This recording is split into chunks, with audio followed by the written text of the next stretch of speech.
All right, team, welcome back to the Man Talk Show. Connor Beaton here, and today we are going to dive deep into how you stop numbing out. And we're going to talk about what it is, what actually is numbing out. We're going to talk about why does it happen. And then I'm going to end this series, this little episode, with how do you actually stop? How do you actually move through it? So there's a couple pieces that we're going to start with. Number one is just the biggest misconception around numbing out. The biggest misconception that most men have and most of us go through when it comes to numbing out is the notion that when you're numb, you're not feeling anything. And that couldn't be further from the truth. When you're numb, it's not because you're empty and it's not because you're not feeling anything. It's because you have been feeling too much and your system has needed to shut down. So it's not that you're empty, it's that you're full, right? You are emotionally full, you're psychologically full, your body is peaked out, it's capped out, your nervous system's capped out, and so your brain has had to sort of sever the connection or disconnect from it in some way, shape, or form, either by using an external substance like booze, weed, porn, food, etc., TV, social media, or by literally just disconnecting from what you are feeling in your body. And this allows you to go back into this safety net of your brain, where you can just go back into your mind and go back into your thoughts and not have to deal with what's happening in your body. So numbness, first and foremost, is an emotional and physical state. It's actually an experience where you disconnect from the sensations in the body and the emotions that are happening in your body. Now, oftentimes it is a response from the mind, from the brain, to disconnect from the nervous system and from your body, from what's actually happening in there. So think of it this way, all right? Your body is feeling a lot. It's feeling stressed. It's feeling anxious. Maybe there's a lot of anger. Maybe there's anxiety or loneliness, or you're just bored out of your mind. And your brain identifies this and has coded this over time as a problem. And so it deploys one of two solutions. Number one is an external coping mechanism to help you numb out what you're feeling, right? If you're sad and have a lot of grief because of some breakup or a divorce, or your company collapsed or you got laid off, your brain can deploy a coping mechanism that says, oh, that's a problem, I need to deal with it. And rather than feeling whatever it is that you're feeling in that moment, it looks for us an external solution like weed, like booze, like social media, like OnlyFans, or jerking off and watching porn. Or it simply shuts down the sensation and the intensity that you are experiencing emotionally or physically. And remember, emotions are just an energetic and physical experience. They are an energetic and physical form of information, right? Some people, you've probably heard the term, emotions are energy in motion, right? So emotions are an energetic experience, but they also have a physical part of them, right? So when you feel angry or sad or anxious, there's a very specific experience that you will have in your body, right? When you feel something, you don't just feel this analogous energy in your body, you actually feel it from a sensation standpoint somewhere in your body. Now, the trick here is that for a lot of men, the other thing that I want you to know is that for a lot of guys, you're not numbed out. You've just never been taught how to feel your feelings. And that's going to be a separate video, a separate conversation, but you've never been taught how to actually just feel, or you grew up in an environment where you were told, do not do that, right? You shouldn't be angry, or it's not okay for you to be sad, or it's not okay for you to display your different emotions, especially the quote unquote bad ones, right? The sad ones, the angry ones. So that's what numbing out is. When people say, oh, I feel numb, again, it's not because they aren't feeling anything. They might not be able to identify anything in that moment, right? So when you think about when you're numb or when you want to numb out, it's generally when you've been experiencing some type of peak within an emotion that is distressful. Right? Maybe you feel anxious, maybe you feel angry, Maybe you feel lonely. Maybe you're incredibly sad, or you've got a lot of grief, whatever it is. And that emotion has hit a kind of peak where you're like, I don't know how to deal with this anymore. And your body overwhelms the mind with all of that information and all of that data of like, oh, I'm super angry or I'm super sad. And the brain's like, shit, I don't know what to do. And so it severs the connection to what you're experiencing in the body. And what happens is numbness, which is still an experience in and of itself. So with all of that said, that's what numbness is. I hope that out of this, you can start to stop seeing numbness as a villain. Numbness isn't a bad thing. As we're going to talk about, numbness is a protective strategy.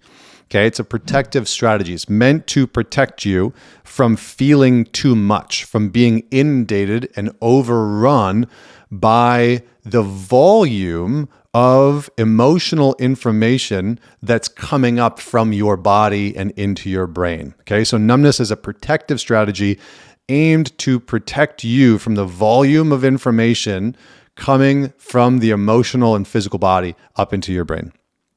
Now, there are some caveats to numbness that I want you to know about, okay? Because there are some drugs that are out there. Drugs are bad, okay?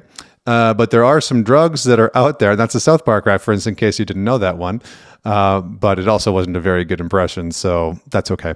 But there are some drugs that are out there that are going to numb emotional pain, all right? And well, let me just tell you what they are. Okay, so antidepressants, there are some antidepressants and SSRIs that if you are prescribed those, they can have the result of, imagine that your normal emotional range is like this, right? You've got your high highs of joy and excitement and happiness, and you've got your lows of grief and sorrow. What some antidepressants and SSRIs do is they compress the spectrum or the volume at which you will feel those emotions. So your level of joy, your level of sorrow will kind of get compressed, and you live in this much smaller range of emotional feelings. So SSRIs, antidepressants, are one of them. SNRIs, or serotonin norepinephrine reuptake inhibitors. There we go. That's a mouthful. SNRIs can also have the same impact. Benzodiazepines, if you're prescribed those, they can also have the similar impact. And then more common ones are marijuana and alcohol. So weed and alcohol are actually forms of emotional suppressants and also physical pain suppressants. So if you are feeling emotionally hurt or you're feeling physically hurt, weed and alcohol will help to dull that pain, right? That's why, before we had, what is it called? Morphine and those types of drugs, they would give soldiers that needed some type of surgery or just stitching up, they'd give them alcohol, right? They'd give them whiskey or whatever it was that they would have around them and basically liquor them up a little bit so it would dull the pain. And notice, we're going to talk about what you normally use to numb out. It's things like weed and alcohol.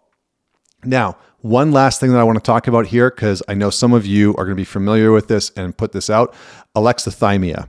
Alexithymia is a specific condition where you will have an inability to feel your emotions. Now, this is generally very rare. It's not likely that it's something that you are dealing with, but it's rare, but it's real. And some people have a very real inability to feel the depth of their emotions in their body. Generally speaking, those people have some other type of condition or have experienced a very intense acute trauma that shut them off from feeling what they were actually feeling. If you really believe that you struggle with alexithymia, my recommendation is that you go work with a coach, therapist, psychologist that specializes in somatic work that can help you get back into your body and understand what's actually going on beneath the surface. So, with all that said, what causes us to numb? Well, hopefully you're beginning to get a bit of a picture that we numb out because we're feeling too much. All right. So when you reach for the porn, when you reach for the weed, when you reach for the booze, and it's not just you like going out to have fun and whatever, you're reaching for it and you're by yourself and you're bored or you're lonely. You're doing that because you're feeling something that is unpleasant. You're feeling an emotion that your brain has coded as bad or wrong or unwanted in some way. You're in a little bit of distress or you're really stressed out. And you're looking for something to basically blunt or dull your emotional experience. Okay, so that's one of the main reasons why it happens. But I want to talk about a broader picture of why do we numb out. So first and foremost is this can be a learned response to intense emotions from caregivers. So you may have actually seen your dad, when he was stressed out or he was feeling anxious or he was whatever, he was upset, go and use alcohol, right? Or smoke weed or, disconnect and watch hours of news or, some shitty programming, right? Maybe he was like into MASH or something like that, or Law and Order. And he would just sit there and watch Law and Order for 4 frickin' hours straight. I don't know. I'm just, making stuff up. But it may be learned from a caregiver that you witnessed that caregiver when they were emotionally full, when they were sort of tapped out and overwhelmed emotionally or stressed out, that they turned to some type of external substance or behavior to help them deal with that internal duress. All right. And so that may be a learned behavior that you then took on. And when you were stressed as a kid, because no one clearly was showing you how to regulate your emotional stress, you took on that same behavior. So when you were stressed out as a kid, maybe you would go and play video games for 8 hours straight, or when you were stressed out or feeling disconnected or anxious, you would start to overeat. You just plow in junk food, Coca-Cola and chocolate chips. I'm speaking from personal experience here, popcorn or whatever, hot dogs. And you would numb out what you were feeling internally, physically, and emotionally in your body. Next, what causes us to numb is, again, it's a protective strategy. So it's a protective strategy that you learned at some point in your childhood that kept you safe. So again, maybe you grew up in a household where your parents told you, like big boys don't cry or real men don't cry, or there were certain emotions that you weren't allowed to express. Your mom constantly told you not to be angry, or you shouldn't feel like that, or good men don't get angry. And so whenever you feel that emotion starting to come up, you immediately start to tamp it down. And when it gets too big, when it becomes too overwhelming, you need something to help you cut down the intensity and the volume of it. And that's where the numbing out comes from. Or your brain has just adapted the strategy that it'll just disconnect from that feeling altogether so that you don't even have to recognize and validate or verify that it's even there. And this is quite common for a lot of guys where they grew up in households where they were told not to be sad or they were told not to be angry. It's very common for some men to be kind of disassociated. We'll use that word loosely because you're not disassociated in that sense, but you're disconnected from it to such a degree that you're not really able to identify when it is that you are actually sad or actually stressed out or actually angry. Next is chronic stress and burnout. So you can numb out or seek numbing out behaviors because of chronic stress. And again, this is a very common case for a lot of men. They wake up in the morning, they don't have a good morning routine, they go straight to their emails or straight onto their computer, and they're drinking coffee immediately, and they're putting their body into a sort of stressed out state immediately, and then they just stay in that place throughout the day. More coffee, more emails, more stress, come home, dealing with the kids, yada, yada, yada. And they're just constantly in this state of stress throughout the day. And their body doesn't have a chance to what's called down-regulate, to find and regain a state of homeostasis where they're more chill, where they're more relaxed, where they're more grounded. Burnout does the same thing where you're sort of at this peak for a very long time. Numbing out also happens, like I said before, because of certain medications, which you can look into if you are on any of the meds that I talked about before, and then because of trauma. If you experience trauma, it's very common that for some people that have experienced certain types of trauma, that their response to when that traumatic feeling starts to come up is that they just numb out. And again, that can be numbing out with a substance or just your brain shutting down what you're feeling in your body altogether because it's too much and it feels too overwhelming. So, with all that said, what do you do? How do you stop numbing out? How do you stop numbing out? Well, the first thing that I want you to know is that just because you numb out or because you feel numb sometimes doesn't mean that there's something foundationally or fundamentally wrong with you. One of the most common things that I see with men that come into work with me or come to the men's weekends or join the alliance is guys consistently saying, there's something wrong with me, I numb out all the time, or there's something wrong with me and I can't feel my feelings. I just feel numb all the time. It doesn't mean you're broken, right? It doesn't mean that you are broken. It simply means that you learned a maladaptive, aka an unhelpful or ineffective way of dealing with distressful and intense emotions. That's all that it means. And you are likely not even responsible for that. It's probably the circumstances that you grew up in or the circumstances that you experienced that have caused some of that. Now, you are responsible for shifting the behavior, right? You are responsible for moving yourself out of the numbing and starting to what I call de-thaw, which I'm going to talk about right now. Every man that numbs out consistently has to go through what I call a de-thawing period, or a letting go of, like taking an emotional laxative, right? You have to go through a period of stop being so emotionally constipated, because that's in some way that's what numbness is. It's not that you don't have feelings, it's that they're stuck inside of you. And again, I don't say that to shame you or make you wrong. I'm saying it to be kind of comical in some ways. Because I think emotionally constipated it's kind of a funny term when you just think about it. But that emotional constipation and that freezing up internally, emotionally in your body is going to require a de-thawing phase where you are going to have to, over time, allow yourself to let some of these emotions out slowly. Okay, and allow yourself to build a more robust connection to what is physically and emotionally happening in your body. And I'm going to give you a structure to do this. Okay, I'm going to give you a structure to start to feel your feelings, to de-thaw, and to stop numbing out.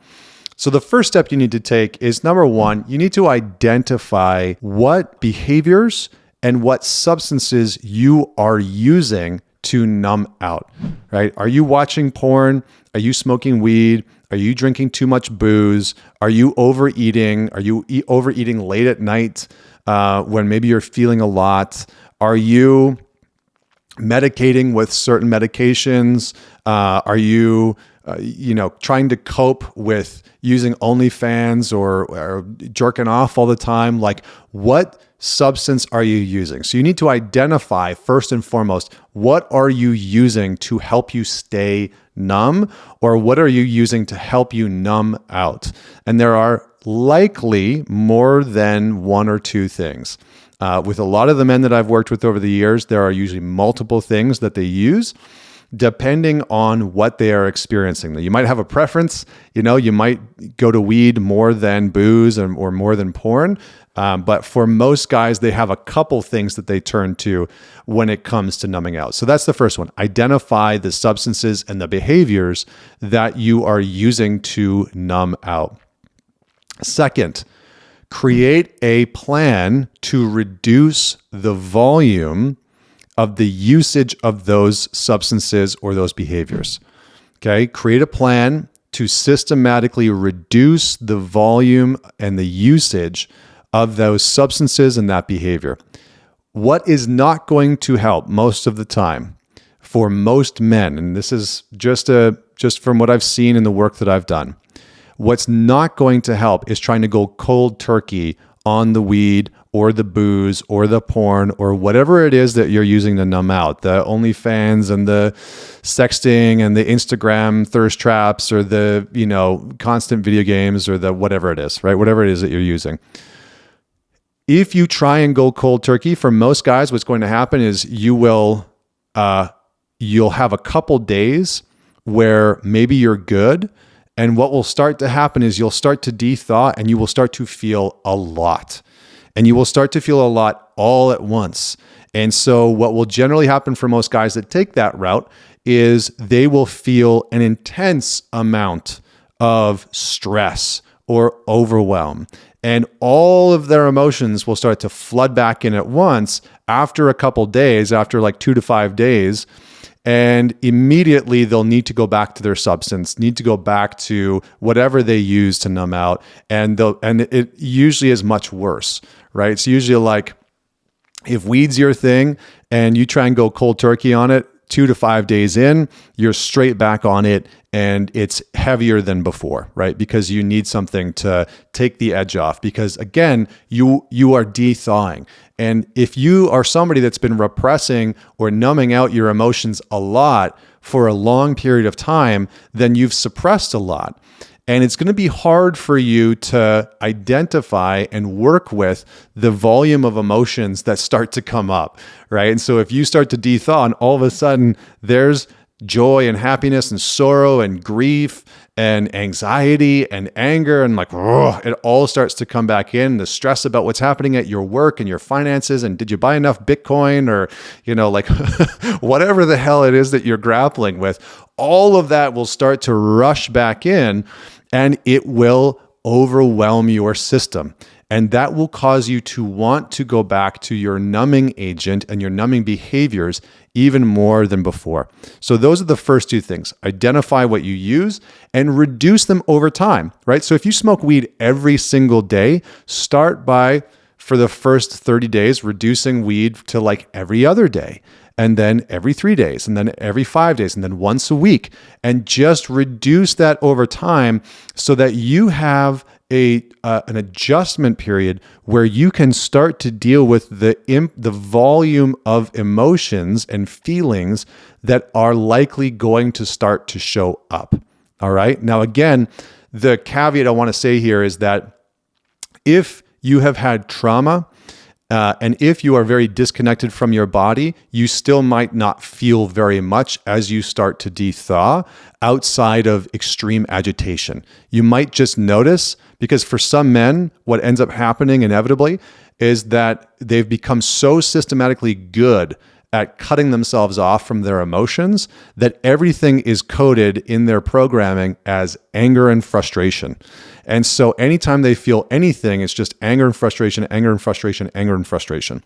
So you might notice for you, just depending on your upbringing and what your childhood looked like, and what was acceptable and not acceptable, that as you start to go through this de-thawing process, you might notice that you just have a much higher level of agitation, and that's okay. What I want you to know and what I want you to try and do is see if you can use some discernment to start to identify, am I actually angry? Am I actually agitated? Or am I feeling something else behind that or underneath that? In psychology, it's very common that anger is looked at as a secondary emotion, meaning that something came before it: fear, anxiousness, disappointment, feeling disrespected, feeling embarrassed, feeling sad, feeling lonely, feeling bored, that you felt something before you felt the anger, and then you got angry about it.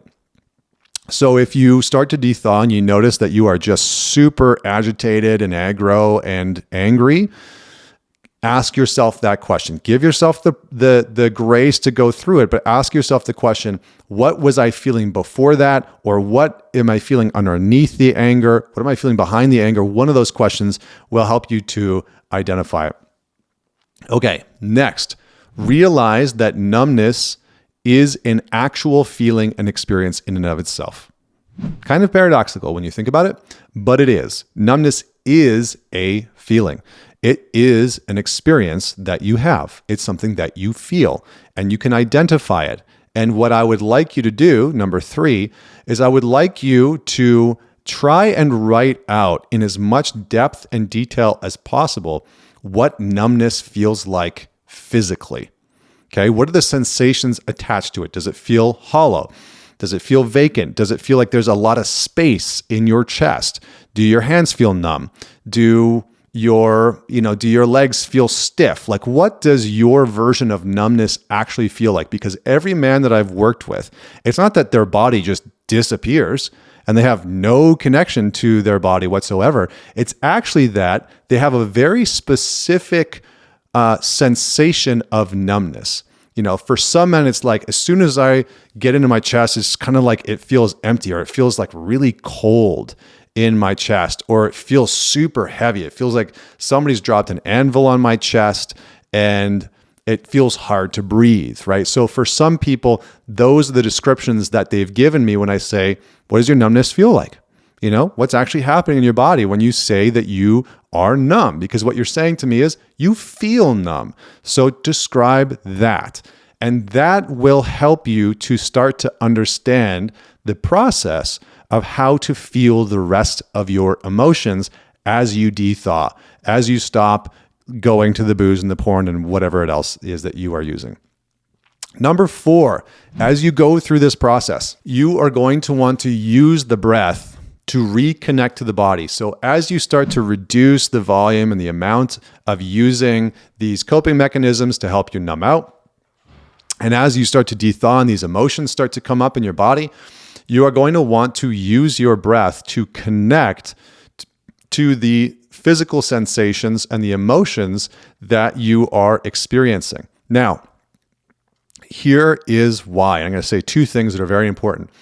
Number 1, the reason why a lot of guys numb out is because they don't have the language to describe and differentiate between the emotions that they are experiencing in their body. It's not that they aren't feeling a lot, it's that they don't have the language and the skill to identify what's actually happening inside of them.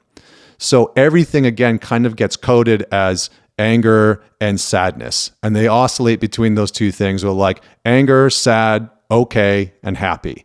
And they oscillate between those 4 things. When there's a whole robust sort of dictionary of language that you can start to use and sensations that you can start to tune into in your body to understand what it is that you are actually experiencing. That's number 1. Number 2, the breath is the conduit to the sensation in your body. And I'm going to try and condense this down to a little bit of a brief thing, but there's something called the autonomic nervous system. And the autonomic nervous system has 2 parts, the sympathetic and the parasympathetic.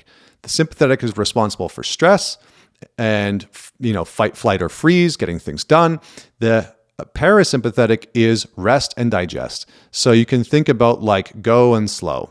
And those 2 are connected. So you can kind of think of it like a teeter-totter, right? With sympathetic or stress on the one side, fight, flight, or freeze on the one side. On the other side, you've got rest, digest, sleep, relaxation. And you oscillate between the 2. They go back and forth. And you can be in a sympathetic dominant state, a stressed dominant state, or you can be in a parasympathetic dominant state or a relaxed dominant state, right? When you're sleeping, you're in a relaxed dominant state. When you've had 3 cups of coffee and you're in a board meeting and you're having to present in front of your boss and you're stressed out about it and you are underprepared, you're in a very highly sympathetic dominant state. Now, the key to this and the reason why this is important is that the more you are in your sympathetic dominant state, the more heavily you're in that state, a couple things happen. Number 1, your breath rate per minute goes up. Number 2, your heart rate per minute goes up. Number 3, it becomes harder to feel anything outside of stress or anxiety. And this is where a lot of people live throughout the day. As you reduce your breath per minute, as you start to take deeper breaths into the body, you start to take slower breaths, deeper breath on the inhale, extending the exhale. You are forcing your heart rate and your breath rate down. As you do that, you balance your nervous system out over time. It takes a little bit of practice and work, but you start to balance it out and create more of a homeostasis where you can start to feel more of what's happening within your emotional body. So your breath is key to feeling. Your breath is key to de-thawing and not numbing out. For a lot of men, when you are in, not for a lot of men, for people in general, for humans in general, when you get into too heavy of a stressed out state, a couple of things can happen. One, you might be a man that actually holds his breath. So you might catch yourself holding your breath on the exhale or on the inhale, where you're just sitting there and you're like, have I been breathing at all? And your breath is very constrained. It's labored. It's super tight. You can't feel like you can get a very deep breath in. That's a sign that you are in a sympathetic dominant state. You're in a very stressed out state. Hard to feel your feelings from that place, okay? If you're a breath holder. The next one is you are a fast breather. If you are breathing very quickly and you're taking, 15, 20 breaths a minute, 25 breaths a minute, that is naturally going to push you into a more stressed out state. It's going to increase your heart rate, and it's going to cause your brain to deploy certain stress chemicals like cortisol and adrenaline. So by decreasing the amount that you are breathing consciously, tuning into your breath, slowing your breath down, slowing the exhale down, you are going to allow your body to relax, and you are going to allow yourself to feel. So you've got the breath holder, you've got the rapid breather, and then you got the mouth breather. If you are breathing through the mouth consistently and you're sitting at your desk and your mouth is open, it has been proven. You can go read James Nestor, his book Breath, you can see some of the research that's out there. If you breathe through your mouth consistently, just sitting at your desk, you are generally going to breathe more shallow, and you are generally going to put your body into more of a stress response. So as often as you can, taking a nice deep breath in through the nose and out through the mouth. And that is going to allow you to, again, have a better access point to your body. All right, number 5, look for sensation. Look for physical sensation. Now, this is the key to letting go of numbing out, is you actually get to start to feel everything that's happening in your body. You actually get to start to feel your feelings. So you can start to identify, where is there tension? Where is there heat? Where is there contraction? Where is there cold? Where is there energy moving around? Where do I feel like there's tightness? Where do I feel like there's weight and heaviness? And you can start to use some of these descriptors to pinpoint where there's sensation in your body, because where your emotions are, there is not only an energetic experience, but there is specifically a sensation, physical-based experience. So every emotion has a very physical, sensation-based descriptor attached to it, right? So for anger, a lot of guys feel power in the chest, an expansiveness, heat. They can feel tension in the shoulders, tightness in the jaw and in the hands. Their feet might want to move. So there's a very specific sensation-based experience that every man will have based on the emotion that he's feeling, right? You might feel sadness. The muscles in your neck might feel super tight, like you're trying to hold in the grief and the tears from coming out.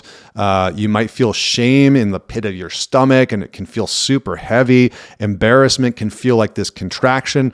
So you start to look for the sensations in your body, and you start to use your own language. You don't need to use my language. You don't need to use anybody else's language, but you start to look for your own language to describe the sensation that's connected to that emotion. Now, admittedly, this takes a little bit of practice, but if you are working with a coach or a therapist or a psychologist, it can be super helpful. Another thing that you can do is use a journal, right?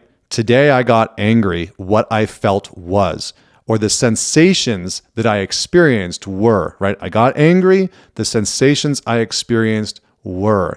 Then that's going to give you a little bit more information, ability to communicate, ability to express when you are feeling those things. So when somebody says, hey, how are you feeling? It's not just, oh, I feel fine. I feel okay. It's like, no, I am feeling like some tightness in my chest and I can feel that I'm angry, and you'll be able to start to identify the emotions. The last piece, and this can be helpful to take it one extra step further, once you've started to de-thaw, you started to breathe into the body, you started to connect to some of the sensations that are attached to the different emotions, then you can let those sensations have a bit of a voice, right? So if you feel tension in the shoulders or in the jaw, if you feel heat in the chest, what would that tension say? What would that sensation say? If it could speak, what would it say? And you can just journal about it, right? It's like, well, if my tension in the tension in my chest could speak, it would say X, Y, and Z. Or, if the heat in my face could speak, it would say X, Y, and Z. And that's going to give you a deeper understanding of what that emotion in you is trying to communicate. And this is incredibly helpful for ending the numbing out process, because what you will have done through using this system is reduce the volume and the amount of using that substance that's numbing you out, allowing yourself a space to actually de-thaw, realize that your numbness is a feeling in itself, using the breath to connect to the sensations in the body, having a deeper understanding of what you're actually feeling, and then being able to give those emotions a bit of a voice so that they can inform what's actually going on inside of you, right? So as an example, if you connect to some sensations in the chest, it's tight, there's a lot of energy around, and you're like, oh, that's anger. Like, I'm definitely angry about this thing that's happened in my relationship, or I'm angry about this thing that's happening at work. What does that tension wants to say? It wants to say, like, I fucking hate that this is happening right now, or I feel out of control with this, or whatever it is. And that will give you information about what's actually happening, what you're agitated about, and you'll be able to communicate. Maybe you don't say exactly what that tension is saying or exactly what that anger is saying, but you'll be able to communicate more effectively because you will know and understand what it is that you're actually feeling. So this is a man's guide to stop numbing out. Thank you so much for tuning in. Please do me one solid thing. Please man it forward. This show has grown over the years, not because we've marketed it, not because I've spent tons of money on advertising it, but because you share it. And so please share this episode or any episode that you have found to be helpful for you. Man it forward to somebody in your life that you think will enjoy it. Share it on social media. All of that goes a long, long way to spreading the message. So until next week, this is Connor Beaton signing off. See you next time.